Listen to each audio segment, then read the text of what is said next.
Hello, everyone. Welcome to this week's market summary for all things money. Let's get to a little housekeeping and kind of like a summary for the week to get things rolling here. This week is ending May 2nd, 2025. It's the U.S. weekly market summary. This week, the S&P 500 posted a weekly climb as April jobs topped expectations. The S&P 500 rose 2.9% this week as April jobs came in above expectations. The market benchmark for the S&P ended Friday's session at 5,686.67. In the month of April, S&P slipped 0.8%, making it the third consecutive monthly decline. The index is down 3.3% for the year on worries, of course, about the impacts of the Trump administration's economic policies, particularly the ongoing trade war with several countries, including China. So nothing really new in that regard. The jobs numbers, non-farm payrolls came in at 177,000 in April. That was a rise, surpassing the consensus estimate of only 138,000. So that's a positive sign for the economy. Hopefully, the market thinks that the Fed is going to now lower rates because of that. We will see. That's coming up this coming week. But let's get down to the SPY or the SP 500 here. Just kind of taking a look at the technical side of things. We have the market in a wave 4 down pattern here. We've just kind of come up and kind of kissed the 68.3% fib level here. What we want to do is see if that's going to be a rejection, and right now the algorithm's still kind of confirming that we could see more downside ahead down to about the 475 region, which would kind of technically go in line with this wave 3 that has been confirmed now, and also wave 4, because when these turn purple, the market or the algorithm is actually confirming that is a completed wave 4 pattern. Not saying that can't change, but right now it's kind of a confirmation that signals potential downside ahead. If we take a look at the oscillator down at the bottom down here, we do see that there was a lot of positive momentum the last several days, maybe the last week, to the upside. We'll see if this holds, but I would think that the market should have some sort of a pullback here just because we've seen such a rise to the upside. So we're due for a down day, so kind of keep that in mind as well. If we go on to the Dow Jones Industrial Average, or the DIA here, we do see that the market is technically in also a wave 4 to the downside pattern here. And there was a triangle that it did break out of here. And technically, when we do see a triangle, it's usually the highest point to the lowest point here is kind of a measured move. So if we measure this move from about 362 to about 437, you're looking at, quite a substantial move here to the upside if this holds true. If we have a retest of the midpoint of this triangle, which is very likely, that would fall right within about the 405 range here. The oscillator here is moving to the upside, so there is a lot of positive momentum here as well. So be aware that we have a lot of positive upside here, but there is a lot of resistance in this general region here, and we could experience some downside. It could be significant if this wave 5 pattern is reached. Right now, the wave 4 pattern has just surpassed the 50% fib level, and still kind of indicating here that we could have a wave 5 to the downside here, wave 4 to the downside, completing that wave 5 pattern down to about the 350 area range, which would kind of go hand in hand here, going back with possibly testing this wave 3 low. So kind of keep an eye out that we could be heading back lower. Not everything's all hunky-dory yet. So we get some good positive trade news regarding the tariff front coming up here. This may push higher and become more of a V-bottom here, but don't think that a retest of this is out of the picture as of yet. If we let's go to the QQQ, kind of see that picture right now, and then we'll go on to the VIX. If we pull the QQQ up, you can see there's been more of a breakout to the upside here, indicating a lot of positive momentum here also within the oscillator. We do see this triangle. It could potentially have a retest here right of this midpoint here, which is about 455. And if that happens, that will kind of coincide with this to the downside. We do see a 10 period, 30 period crossover here, which is also a positive sign. So we are seeing some positive movement coming back into the market as well. Just kind of keep an eye out. There's been some gap days here, so just be prepared that those could get filled to the downside before we actually would potentially head higher.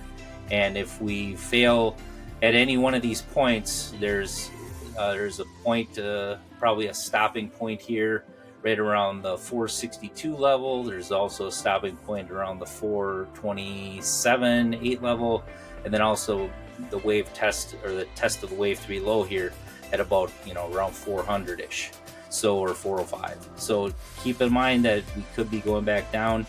Right now, if we go on to the VIX, we will see that the VIX actually is still kind of on the decrease here. We see that there's a potential retracement here down to like a 78.6 fib level, which could indicate a pop higher. I don't suspect that we will go to the 60 level up here anytime soon, but it is still on a possibility because all three of those charts that we just looked at do indicate potential downside risk. So keep your eyes peeled for that. If we go on to the TLT, it still indicates here that we are in a sideways pattern because we got a lot of the ABC movement here. We're still below the 200-day moving average. We did gap lower here, so that's indicating, remember, this has an inverse correlation with rates. So when this goes down, rates are going up. So keep that in the back of your head, that not everything is all hunky-dory necessarily in the bond market, and this could be signaling maybe some more downside ahead. It's hard to say. Well, probably this next week is probably going to be a good telltale sign, especially what happens with the Fed rates. If we go on to the small caps, the IWM here, we can see that once this loads here, we can see a very similar pattern that is kind of brewing here. We do see that this did also break out of the triangle. We're now experiencing here another 1030 cross, which is a bullish sign to the upside. We have broken gradually higher here, a lot of positive momentum coming back in, but just be aware that the market here is also predicting some more downside ahead, especially with this algorithm predicting a wave 5 lower here, or wave 4 to the downside, completing that wave 5, or wave 4 would be completed starting wave 5. As we go on here to take a quick peek at gold has pulled back a little bit. There's been a lot of to the upside, so that was pretty much kind of expected, a pullback at least to the 10 period moving average down to the 30 we're bouncing off of, so we could see a potential retest of this wave 3 high. You're going to see some potential fireworks with this, especially with the Fed meeting coming up here this coming week. So kind of keep your eyes open for that as well. Silver, we have been looking for a catch-up trade to gold, and that is potentially what we're seeing here. We see a lot of sideways movement. It kind of doesn't know what to do here, but we did kind of go up. We broke through this trend line here, and we're going up, and we have retested the backside of this trend line. So if this breaks lower, we're probably going to go back down to the 200-day moving average. But I think this has a lot of play here, especially if we see some positive tariff news coming up. We could see this actually move higher and kind of catch back up with gold. So kind of keep that in the back of your mind. This is kind of a sideways pattern. It doesn't have really much direction one way, shape, or form. But if we had to lean one way or the other, I do think the positive side is more of a factor than the negative side. Let's go on to natural gas here, UNG. We take a look at natural gas. It actually is bounced off this support level and is nicely moving higher. We're meeting a lot of resistance here coming up, but it is suspecting that the algorithm's predicting that we will move higher with this wave 4. Doesn't mean that we can't go back down and test this wave 4 region, which is right around the 78 fib level. So prepare that natural gas prices could go back up. I wouldn't be surprised that is coming up here over a period of a few months. This is projecting kind of a seasonal trend here from May to September. It's going to start getting colder, so obviously prices have a natural tendency to move up here. If we go on to oil, let's take a look at the USO. It's kind of just in a very funky sideways pattern here, and you can kind of see that the movement back and forth with the ABCs is just a sideways level.